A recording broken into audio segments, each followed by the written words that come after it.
আসসালামু আলাইকুম প্রিয় হোমিও শিক্ষার্থী বন্ধুরা, আমরা আজকে আলোচনা করব মুখে দুর্গন্ধ নিয়ে। মুখে দুর্গন্ধ বা শ্বাস প্রশ্বাসে দুর্গন্ধ নানা কারণে হতে পারে। ইহা নিজে কোনো রোগ নয়, পাকস্থলীর গোলযোগ বা দাঁতের মাড়ির ক্ষত বা দাঁতের মাড়ি ভালোভাবে পরিষ্কার না করা হলে এইসব রোগের উৎপত্তি ঘটে বা মুখে দুর্গন্ধ হতে পারে। মুখে দুর্গন্ধের চিকিৎসা হিসাবে আমাদের হোমিওপ্যাথিতে যে কয়েকটি মেডিসিন রয়েছে, আমরা লক্ষণ ভেদে যদি ওই সকল মেডিসিন দিতে পারি তাহলে রোগী সম্পূর্ণ আরোগ্য লাভ করবে। প্রথম মেডিসিনটি হচ্ছে অরামমেট।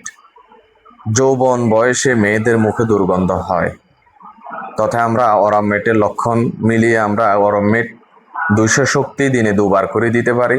সম্পূর্ণ আরোগ্য লাভ না হইলে 1M শক্তি সপ্তাহে 1বার করে দেওয়া যেতে পারে। মার্কসল, ঠান্ডা পানি দাঁতে ধরে বা ঘুমাইলে মুখ থেকে লালা পড়ে, প্রচুর ঘাম হয়, তীব্র পানির পিপাসা, মুখে দুর্গন্ধ, এইসব লক্ষণে আমরা মার্কসল দিতে পারি।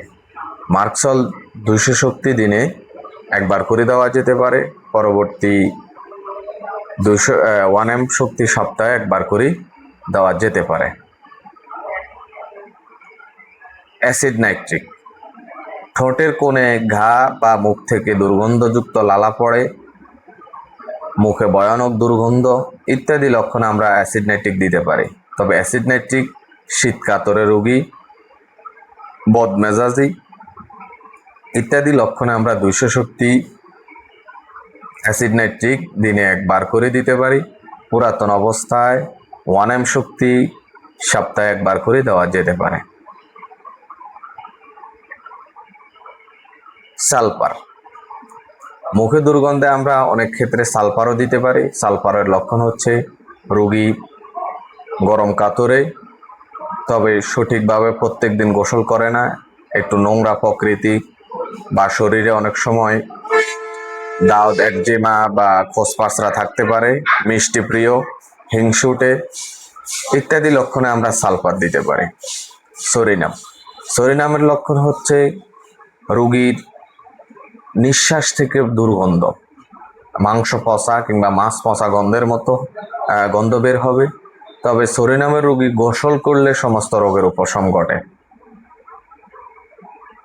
ইত্যাদি লক্ষণ মিলিয়ে আমরা যদি সরিনাম দেই তাহলে অনেকের নিঃশ্বাস থেকে যে দুর্গন্ধটা বের হয় ওটি সম্পূর্ণ আরোগ্য লাভ করবে। 200 শক্তি দিনে 1বার করে দেওয়া যেতে পারে। পরবর্তীতে 1M শক্তি সপ্তাহে 1বার করে দেওয়া যেতে পারে।